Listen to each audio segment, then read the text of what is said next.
ICCR স্কলারশিপের জন্য এই বছর যারা অ্যাপ্লিকেশন করেছিলেন আপনারা ওয়ার্ম আপ করা শুরু করেন, কারণ ইপিটি এর ইমেল আসা শুরু হয়েছে। আমি একটু আগেই একটা ইনফরমেশন পাইলাম, assistant high commission of India Khulna, অর্থাৎ খুলনা যে হাই কমিশনটা আছে ওই হাই কমিশন থেকে স্টুডেন্টদেরকে মেইল করা হচ্ছে ইপিটিতে অংশগ্রহণ করার জন্য। যেহেতু আপনি আইসিসিআর স্কলারশিপ অ্যাপ্লিকেশন করেছেন, সো আপনি জানেন ইপিটি কি।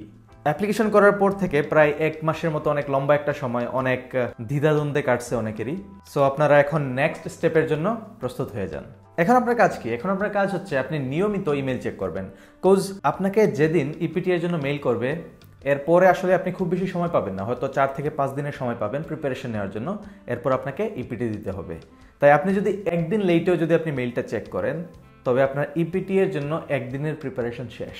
তাই আমি আবারও বলছি, আপনারা নিয়মিত পারলে প্রতি 2 ঘন্টা 3 ঘন্টা পর পরই মেইলটা চেক করবেন, যাতে করে ইপিটি এর কোনো মেইল আসলেই আপনার চোখে পড়ে।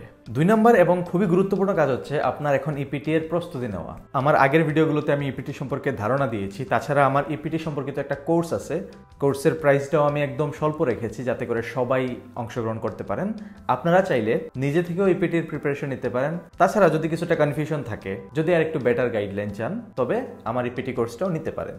এর জন্য আপনি চাইলে আমার সাথে ইমেইলে অথবা হোয়াটসঅ্যাপে যোগাযোগ করতে পারেন। আরেকটা কথা, অনেকেই আমাকে বারবার টেক্সট করতেছেন, ভাই আমার তো এইচটিএমএল এ কোনো আপডেট হয় নাই, ভাই আমার কি হবে কি হবে না, ভাই আমি কি আদৌ স্কলারশিপ পাবো কি না। অনেকে আবার বলতেছেন, ভাই আমার তো এইচটিএমএল এ চেঞ্জ হয়ে গেছে, সো আমি কি স্কলারশিপটা পেয়ে গেছি। ভাই এত সহজ না বিষয়টা।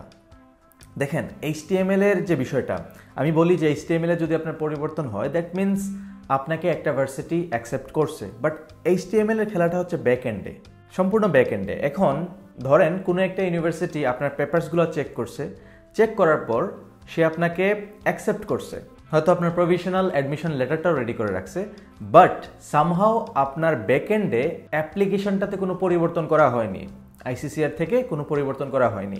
তার মানে কি আপনি অ্যাকসেপ্টেড হন নাই, হয়তো পরবর্তীতে পরিবর্তন করা হইতে পারে।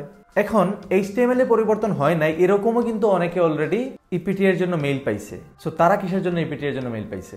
যদি তারা সম্পূর্ণ রিজেক্টেডই থাকতো then why they got the mail. তাই আমি বলবো, আপনারা এইচটিএমএল নিয়ে যে পরিমাণ টেনশন করতেছেন, যে পরিমাণ প্যারা নিতেছেন, ওই পরিমাণ প্যারাটা যদি আপনি ইপিটি এর জন্য নিতেন, ইপিটি এর প্রিপারেশনের জন্য নিতেন, তাইলে হয়তো আপনার স্কলারশিপটা আরেকটু সহজ হইতো। তাই আমি বলবো, প্যারা না নিয়ে নিয়মিত ইমেল চেক করেন, ইপিটি এর জন্য প্রিপারেশন নেন এন্ড দেখেন পরবর্তীতে কি হয়। আবার বলছি, যদি ইপিটি কোর্সটার প্রয়োজন পড়ে দেন আপনি আমার সাথে হোয়াটসঅ্যাপে যোগাযোগ করতে পারেন বা ইমেইলে যোগাযোগ করতে পারেন। Wish you all the very best.